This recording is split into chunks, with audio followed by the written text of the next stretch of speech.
Muslim is very clear-minded, and Muhammad told them the world is in three parts, and the Muslim behavior must be different for each of those parts. First part, he said, is Darul Islam. Darul Islam is where the Muslims are in power. They are in majority, they are in power. And he says there should be no allowance, accommodation for any other religion. So either they must convert or be killed. It's as specific as that in the Sirah and Hadith. So in most of these countries where the Muslims are in power, you can see a total intolerance to the minorities. In Saudi Arabia, we have so many Hindu workers there. Can they celebrate Diwali in Saudi Arabia? No. Can they build a Hindu temple like you are able to build here in the United States? No. Can you even carry the picture of Ramchandra ji in your pocket when you go to work? No. And there are penal offenses if you do it. You can't even have Satyanarayana Puja inside your own house.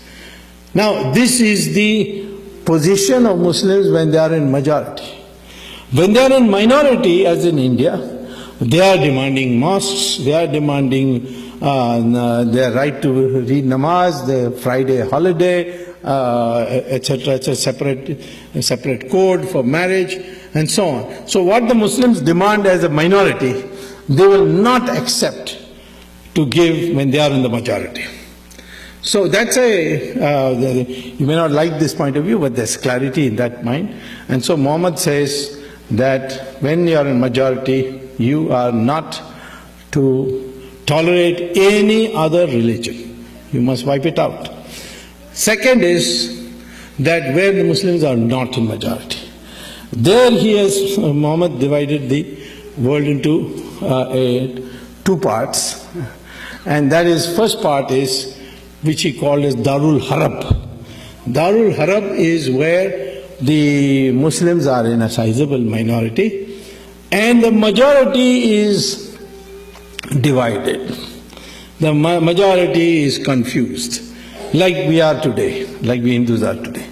There Muhammad says that the job of the Muslims is to go on demanding more and more concessions by acting collectively and ultimately reach a point where they are able to transform that the society into a Darul Islam, from Darul Harab to Darul Islam. So when you look at the laboratory experimentation of this,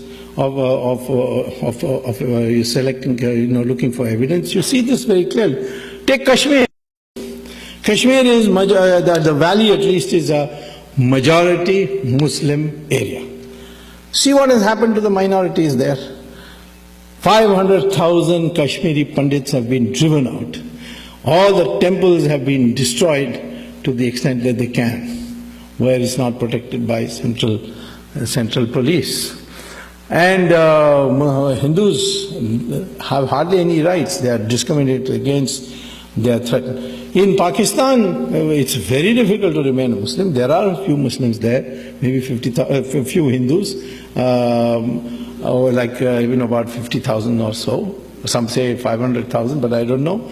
But those who come from there tell horrible stories of what happens to them. In Bangladesh, in 1947, there were 32% of the population were Hindus. Today it's only 7%. Nobody talks about it. You see, they'll talk about Gujarat every day, but they will not talk about what's happening in Bangladesh. And it's not only states and countries, even districts you will see this. If you go to, say, Mau in Uttar Pradesh, you can see it. Even you go to Kerala, in Malappuram, the Hindus are living there in utter fear. And they invited me recently to address a meeting, and I did go. And there I found that even though there's no such provision for such a law, and it's illegal to advocate it, Muslims have laid down a rule there that if any Hindu wants to sell a property, in Malappuram, he has to sell it to another Muslim. So this is, you can see in a district. Even smaller you go down to Tamil Nadu. Total population of Muslims in Tamil Nadu is 5%. In one area near Vellore, it's called Mel Visharam, there is a town panchayat. In the town panchayat, there is 75% Muslim.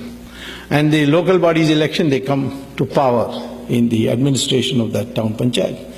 And they will not give any amenities of the town panchayat to these Hindu areas until they agree to convert. So they make it a condition. You convert, we'll give it to you. Otherwise, we'll not give you. I went there and I saw myself what was happening. So I went to the court and got a court order. And now, of course, the matter is rectified. But I can't do this on a micro basis. I did it as an example, but this is what's happening. This is the mindset of the Muslim. And finally, Muhammad says, if you are in a minority and the majority is united, then Muhammad says, surrender and don't argue with the minority. And that's what we see in countries where the majority is united. Australia, one day, Imam said that, I can't, it's intolerable to have a uniform civil code with the Christians in Australia. We need our own Sharia. And I appealed to the Prime Minister to give us Sharia. So Prime Minister was a lady, next day said, if you want Sharia, my recommendation to you is to go and find another country, because in Australia, we are not going to give you a separate code. You will have only a uniform civil code. Now, immediately the following day, all the Muslim organizations passed a resolution saying that this Imam is an idiot or is an imbecile, he doesn't represent us. We are very happy with uniform civil code. So in Australia, the Muslims will accept uniform civil code, but not in India. And this, in the United States also, you can't have a separate, although there are heavy efforts going on. So where the majority is united, the Muslim population is advised by Sirah and Hadith to cooperate, collaborate, capitulate to the majority. And I think there's a lesson for us in that unity.